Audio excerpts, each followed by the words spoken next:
Gusto nyo bang malaman kung paano makatipid ng gasolina para sa inyong mga sasakyan, para sa inyong mga motor? Kung gusto nyo malaman, so panoorin ito hanggang dulo.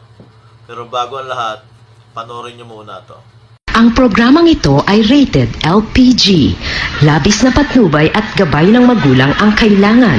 Maaaring makapaminsala pag napabayaan habang nagluluto ng sinigang, adobo, batchoy, okoy, ginataan. Ilayo sa mga bata na hindi mapaglaruan. So, ayan. At ayun na nga.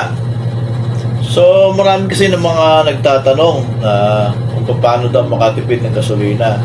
Lalo-lalo yung mga gumagamit ng motor. So, paano nga ba? Meron ako bibigay na tips sa inyo. So, para makatipid tayo ng gasolina, ang dapat natin gawin, huwag natin gamitin yung ating mga motor. What? Bro, what are you talking about, man? Kahit isang linggo, may matitira dyan. At kahit isang buwan pa natin di gamitin ng motor, sigurado, tipid na tipid ng gasolina nyo. Tama ba ako? Sana may makuha kayong araw sa sinasabi ko. Gago!